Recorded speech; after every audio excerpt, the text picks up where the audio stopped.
आठवें वेतन आयोग को लेकर कर्मचारियों और पेंशनभोगियों के बीच सबसे बड़ा सवाल यही है कि एरियर कब मिलेगा। पहले यह अनुमान लगाया जा रहा था कि बकाया राशि का भुगतान 2027 या दिवाली 2028 तक हो सकता है, लेकिन all India railway men's federation यानी कि AIRF के जनरल सेक्रेटरी शिव गोपाल मिश्रा ने इस पर बड़ा दावा किया है। उन्होंने दावा करते हुए कहा है कि केंद्रीय कर्मचारियों और पेंशनभोगियों को आठवें वेतन आयोग के एरियर का लाभ 2029 तक मिलने की संभावना है। उन्होंने ऐसा इसलिए कहा है कि लोकसभा 2029 के चुनाव 2029 में होने वाले हैं, इसलिए केंद्र सरकार चुनावों से पहले केंद्रीय कर्मचारियों को ये फायदा देगी और इसका फायदा चुनाव में उठाएगी। उन्होंने ये भी कहा कि केंद्र सरकार ने 18 महीने का टाइम दिया है वेतन आयोग को अपनी रिपोर्ट सरकार को सौंपने के लिए। उसके बाद में सरकार इस सिफारिशों पर अपना काम करेगी और उन्हें लागू करने का फैसला लेगी, तो इन सब में काफ़ी समय लग जाएगा। और उन्होंने ये आशंका जताई कि कर्मचारियों और पेंशनभोगियों को लोकसभा चुनाव 2029 के आसपास ही आठवें वेतन आयोग का एरियर दिया जाएगा। तो अब देखना ये है कि ये बात कितना सही होती है। लेकिन एक ताज़ा अपडेट आठवें वेतन आयोग के एरियर को लेकर फिलहाल इस वीडियो के लिए आठवें वेतन आयोग के ऐलान होने के बीच मिजोरम सरकार ने अपने सरकारी कर्मचारियों को बड़ी खुशखबरी दी है। मुख्यमंत्री लाल दुहावमा की अध्यक्षता में हुई मंत्रिमंडल की बैठक में फैसला किया गया कि 1 नवंबर 2025 से महंगाई भत्ते में 4% की बढ़ोतरी कर दी जाएगी। अब कर्मचारियों को बेसिक सैलरी का 40% की जगह पर 44% महंगाई भत्ता मिलेगा, यानी कि सीधे 4% का बड़ा फायदा कर्मचारियों को मिलेगा। कैबिनेट ने यह भी मंजूरी दी कि 1 अप्रैल 2026 से DA को 2% और बढ़ाकर 46% कर दिया जाएगा। मतलब अगले साल अप्रैल से कर्मचारियों की सैलरी में एक और अच्छा फायदा मिलने वाला है। हालांकि एक वरिष्ठ अधिकारी ने यह भी बताया कि यह कर्मचारियों के लिए एक अच्छी खबर जरूर है, लेकिन अभी भी केंद्र सरकार के कर्मचारियों से काफ़ी पीछे राज्य सरकार के कर्मचारी हैं। केंद्र में कर्मचारियों को बेसिक पे का करीब 53% DA मिल रहा है, वहीं पर अभी राज्य सरकार के कर्मचारियों को महंगाई भत्ता बढ़ाकर सिर्फ 44% ही किया गया है। तो ये एक ताज़ा अपडेट कि आठवें वेतन आयोग के बीच मिजोरम राज्य सरकार ने अपने कर्मचारियों के महंगाई भत्ते में 4% की बढ़ोतरी कर उन्हें शानदार तोहफा दिया है। इसका फायदा इसी महीने से मिलना शुरू हो जाएगा। कर्मचारी जुड़ी हुई हर एक ताज़ा अपडेट देखने के लिए चैनल को सब्सक्राइब और बेल आइकन प्रेस कर लीजिए। इससे पहले क्या बढ़ेगा सरकारी कर्मचारियों का महंगाई भत्ता, साथ में ही अन्य किस भत्ते में होगा इसका फायदा? जी हाँ दोस्तों, एक महत्वपूर्ण अपडेट सरकारी कर्मचारियों के लिए। साल 2025 की आखिरी DA बढ़ोतरी हो चुकी है और अब महंगाई भत्ता 58% हो गया है, जो कि 1 जुलाई 2025 से लागू हो चुका है। केंद्र सरकार ने आठवें वेतन आयोग की शर्तें तय कर दी हैं और आयोग को अपनी रिपोर्ट 18 महीने में देने का आदेश दिया गया है। इसका मतलब यह है कि भले ही आठवां वेतन आयोग बाद में लागू हो, कर्मचारियों को इसका फायदा जनवरी 2026 से ही मिलेगा और जितने दिन की इसमें देरी होगी उतने दिन का एरियर भी कर्मचारियों को दिया जाएगा। अब सवाल यह है कि क्या 31 दिसंबर 2025 के बाद भी DA, HRA और TA जैसे भत्ते कर्मचारियों के बढ़ते रहेंगे या फिर नहीं? आठवें वेतन आयोग की सिफारिशें पूरी तरह लागू होने तक महंगाई भत्ते की गणना 7वें वेतन आयोग के आधार पर ही होती रहेगी। विशेषज्ञों के अनुसार DA में हर 6 महीने में होने वाली बढ़ोतरी जारी रहेगी। अगले 18 महीनों में DA 3 बार बढ़ेगा। वर्तमान में DA 58% है और अनुमान लगाया जा रहा है कि अगले 18 महीनों में यह बढ़कर 67% तक पहुंच सकता है। आठवां वेतन आयोग लागू होने के बाद इस DA को बेसिक सैलरी में मिला दिया जाएगा। अगर हर बार लगभग 3% की औसत बढ़ोतरी DA में मानी जाए तो पहली बढ़ोतरी पिछले 6 महीने के आधार पर DA जो कि जनवरी 2026 से मिलेगा वो 61% हो जाएगा। उसके बाद में दूसरी DA बढ़ोतरी जो कि जुलाई 2026 होगी वो भी 3% होती है, तो महंगाई भत्ता बढ़कर 64% हो जाएगा। और तीसरी और अंतिम बढ़ोतरी आपको मिलेगी जनवरी 2027 से, और यदि वो भी 3% की बढ़ोतरी होती है तो इस तरीके से महंगाई भत्ता बढ़कर हो जाएगा 67%। तो ये बात आप मान लीजिए कि आठवें वेतन आयोग लागू होने से पहले 3 बार केंद्रीय कर्मचारियों का महंगाई भत्ता बढ़ने वाला है। इसके अलावा कर्मचारियों के अन्य महत्वपूर्ण भत्ते जैसे कि हाउस रेंट अलाउंस की भी बढ़ने की संभावना है, क्योंकि यह बेसिक सैलरी और डीए दोनों से जुड़ा हुआ है। इसी तरीके से ट्रांसपोर्ट अलाउंस और चिल्ड्रन एजुकेशन अलाउंस में भी बढ़ोतरी हो सकती है। पेंशन भोगियों के लिए फिक्स्ड मेडिकल अलाउंस और ड्रेस अलाउंस जैसे अन्य भत्तों में भी बढ़ोतरी होने की उम्मीद है। हालांकि ये बढ़ोतरी कितनी होगी ये फिलहाल तय नहीं किया गया है। महंगाई भत्ते के साथ एचआरए और ट्रैवलिंग अलाउंस में जो बढ़ोतरी है वो सरकार के द्वारा आगे आने वाले समय में तय की जाएगी। लेकिन सबसे बड़ी बात कर्मचारियों के लिए ये है कि यदि 8वें वेतन आयोग लागू होने में देरी होती है तब भी कर्मचारियों के महंगाई भत्ते में लगातार बढ़ोतरी होती रहेगी और महंगाई भत्ते में बढ़ोतरी होने से कर्मचारियों को मिलने वाले अन्य भत्ते भी बढ़ते रहेंगे। मौजूदा सरकार ने देश के श्रम कानूनों में बड़ा बदलाव किया है। ये कानून 21 नवंबर से देश में लागू हो गए हैं। केंद्रीय श्रम और रोजगार मंत्रालय ने 29 पुराने कानूनों को मिलाकर सिर्फ 4 नए कानून बना दिए हैं। इन सुधारों में एक बड़ा बदलाव ग्रेच्युटी को लेकर है। अब सिर्फ 1 साल नौकरी करने पर भी ग्रेच्युटी का फायदा मिलेगा। पहले ग्रेच्युटी का लाभ लेने के लिए 5 साल नौकरी करना जरूरी था, लेकिन अब नए नियमों के तहत फिक्स्ड टर्म कर्मचारियों को भी सिर्फ 1 साल काम करने के बाद ग्रेच्युटी मिल जाएगी। उन्हें अब 5 साल का इंतजार नहीं करना पड़ेगा। फिक्स्ड टर्म कर्मचारी वो होते हैं जिन्हें एक तय समय सीमा के लिए या किसी खास प्रोजेक्ट के पूरा होने तक नौकरी पर रखा जाता है। नए नियम के मुताबिक कंपनियों को कम से कम 50% बेसिक सैलरी रखनी होगी। ऐसे कर्मचारियों की पीएफ के साथ ग्रेच्युटी की रकम भी बढ़ेगी। नए नियमों के अनुसार फिक्स्ड टर्म कर्मचारियों को पक्के कर्मचारियों की तरह ही सारी सुविधाएं जैसे कि छुट्टियां, मेडिकल सुरक्षा और सामाजिक सुरक्षा मिलेगी। उन्हें पक्के कर्मचारियों के बराबर ही सैलरी और सुरक्षा मिलेगी। सरकार को उम्मीद है कि इससे कंपनियां कॉन्ट्रैक्ट पर कर्मचारियों को रखने के बजाय सीधे भर्ती करने को बढ़ावा देंगी।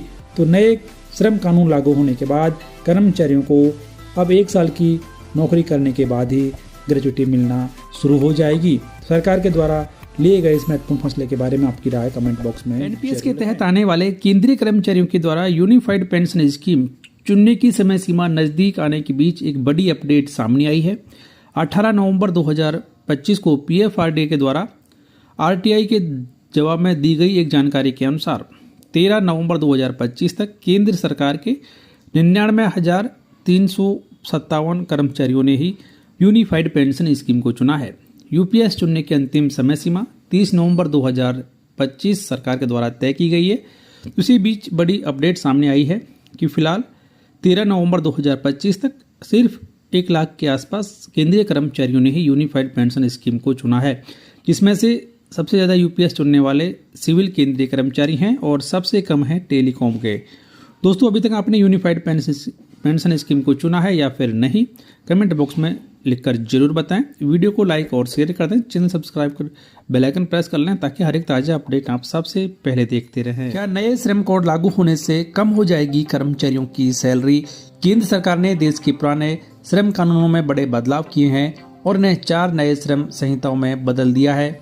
इसके बाद कंपनियों को अपने सैलरी स्ट्रक्चर को बदलना होगा, जिसका असर ग्रेच्युटी और पीएफ की गणना पर पड़ेगा। विशेषज्ञों का कहना है कि नई गणना में ग्रेच्युटी बढ़ सकती है, लेकिन हाथ आए मासिक वेतन यानी कि टेक होम सैलरी पर तुरंत कोई बड़ा असर नहीं पड़ेगा। इसमें कटौती नहीं होगी। इसका कारण ईपीएफ पर लागू 15,000 रुपये की मूल वेतन सीमा है। विशेषज्ञों के अनुसार नई श्रम संहिता में पीएफ में फिलहाल बदलाव नहीं किया गया है। ईपीएफ नियमों के अनुसार पीएफ योगदान की अनिवार्य गणना 15,000 रुपये की मूल वेतन सीमा पर की जाती है और अब भी ये लागू रहेगी। विशेषज्ञों का कहना है कि पीएफ योगदान केवल उन कर्मचारियों के लिए बदल सकता है जिनका मूल वेतन और डीए 15,000 रुपये से कम है। उनके वेतन का कुछ हिस्सा पीएफ में थोड़ा ज़्यादा कट सकता है, लेकिन यह 15,000 रुपये की सीमा से ऊपर नहीं जाएगा। इसलिए फिलहाल कर्मचारियों की जो इन हैंड सैलरी है या फिर टेक होम सैलरी है वो कम नहीं होने वाली है। ये एक ताज़ा अपडेट कि कर्मचारियों के मन में ये सवाल था कि क्या उनकी सैलरी कम हो जाएगी, तो ऐसा नहीं है। उनकी सैलरी फिलहाल कम नहीं होगी। टेक होम सैलरी जितनी मिलती थी उतनी ही मिलती रहेगी। सरकारी कर्मचारियों की नाराजगी को देखते हुए बोर्ड, निगम और विश्वविद्यालयों में ओपीएस के मामले पर राजस्थान राज्य सरकार ने स्पष्टीकरण जारी किया है। सरकार ने स्पष्ट किया है कि इन संस्थानों में 31 अक्टूबर 2023 तक ओपीएस लागू हो चुकी है, तो वह जारी रहेगी। जहां विकल्प पत्र भरवाकर राशि जमा करवा ली, वहां भी आर्थिक स्थिति ठीक होने पर ओपीएस का लाभ कर्मचारियों को दिया जा सकेगा। खराब वित्तीय संस्थाओं को ही एनपीएस लागू करने की छूट दी गई है। हालांकि सरकार ने यह स्पष्ट कर दिया है कि ओपीएस के लिए इन संस्थाओं को सरकार की ओर से कोई वित्तीय सहायता नहीं दी जाएगी। वित्तीय संसाधन इन संस्थाओं को खुद को जुटाने होंगे। वित्त विभाग ने इसको लेकर एक स्पष्टीकरण जारी किया है, जिसका फायदा कर्मचारियों को मिलेगा। और राज्य सरकार ने जो ऐलान किया था कि राज्य में ओपीएस लागू रहेगी, अब उसका फायदा कर्मचारियों को मिलता रहेगा। राजस्थान में फिलहाल एनपीएस लागू नहीं होगी। राज्य सरकार के ऐलान के अनुसार अब कर्मचारियों को ओल्ड पेंशन स्कीम का फायदा जो कि त्यों मिलता रहेगा। तो ये एक बड़ा फैसला कर्मचारियों के दबाव के बीच राजस्थान राज्य सरकार के द्वारा लिया गया कि राज्य कर्मचारियों को पहले की तरह ही ओल्ड पेंशन स्कीम का फायदा मिलता रहेगा। वित्त मंत्रालय ने केंद्रीय कर्मचारियों और राष्ट्रीय पेंशन प्रणाली के सब्सक्राइबर्स को याद दिलाया है कि वो यूनिफाइड पेंशन स्कीम का विकल्प चुनने के लिए 30 नवंबर 2025 तक अपना अनुरोध जमा करें। यह अंतिम समय सीमा है। इसके बाद इस नई योजना का लाभ उठाने का मौका खत्म हो जाएगा।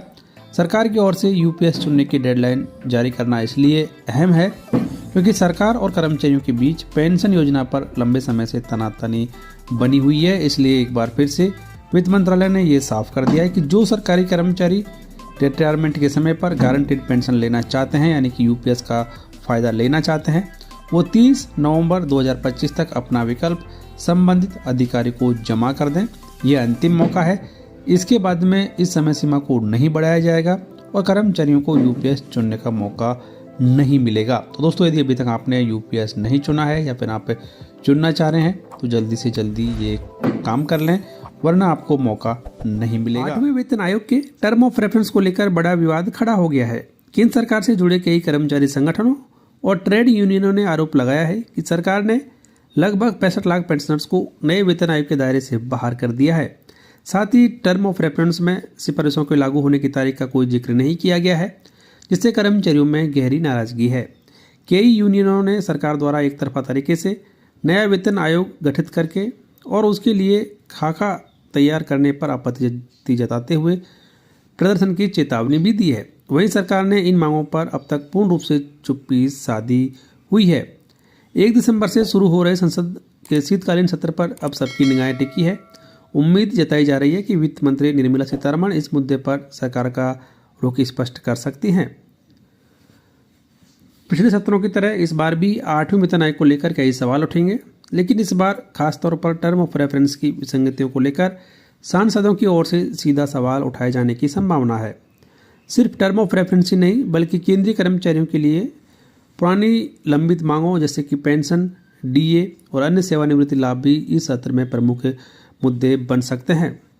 वहीं पर यह भी मांग की जा रही है कि इस बार केंद्र सरकार कर्मचारियों के महंगाई भत्ते को डीए में महंगाई भत्ते को बेसिक में मर्ज करेगी या फिर नहीं, इसको लेकर भी संसद के शीतकालीन सत्र के दौरान सवाल पूछे जाएंगे और स्थिति साफ हो जाएगी। तो अब देखना यह है कि क्या 8वें वेतन आयोग से पहले बेसिक सैलरी में कर्मचारियों का मौजूदा महंगाई भत्ता मर्ज किया जाता है या फिर नहीं। ये सब कुछ शीतकालीन सत्र के दौरान ही पता लगेगा। तो कर्मचारियों से जुड़ी हुई हर एक ताज़ा अपडेट देखने के लिए चैनल को सब्सक्राइब और बेल आइकन प्रेस कर लीजिए। दोस्तों, आप देख रहे हैं गवर्नमेंट एम्प्लॉय न्यूज। 8वें वेतन आयोग का फायदा सिर्फ कर्मचारियों को ही नहीं, आम व्यक्तियों को भी होगा इसका फायदा। जी हाँ दोस्तों, एक महत्वपूर्ण और ताज़ा अपडेट 8वें वेतन आयोग को लेकर। खबर के अनुसार 8वें वेतन आयोग की सिफारिशें लागू होने से न सिर्फ केंद्र सरकार के कर्मचारियों को फायदा होगा, बल्कि इसका पॉजिटिव असर स्टॉक मार्केट्स पर भी पड़ेगा, जिसका फायदा आम व्यक्ति को मिलेगा। जेपी मॉर्गन ने अपनी रिपोर्ट में यह बात कही है।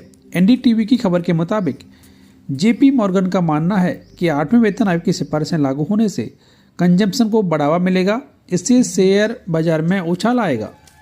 जेपी मॉर्गन की रिपोर्ट के मुताबिक कंजम्पशन बढ़ने से कंपनियों की कमाई बढ़ेगी, इससे इंडियन कंपनियों के स्टॉक्स में विदेशी निवेशकों की दिलचस्पी बढ़ेगी। फॉरेन इन्वेस्टर्स बीते करीब 1 साल से इंडियन मार्केट्स में बिकवाली कर रहे हैं, तो इसकी बड़ी वजह कंपनियों की कमजोर अर्निंग्स ग्रोथ है। तो इसी की वजह से ये उम्मीद की जा रही है कि 8वां वेतन आयोग लागू होने से सरकारी कर्मचारियों के साथ साथ स्टॉक मार्केट में बढ़ोतरी होगी और इससे इसका फ़ायदा निवेश करने वाले हर एक व्यक्ति को मिलने वाला है। केंद्र सरकार के कर्मचारियों के लिए केंद्र सरकार 1 जनवरी 2026 से 8वें वेतन आयोग की सिफारिशें लागू करने जा रही है और सिफारिशें लागू होने के बाद सरकारी कर्मचारियों की सैलरी और पेंशन भोगियों की पेंशन में अच्छी खासी बढ़ोतरी होने की पूरी संभावना है।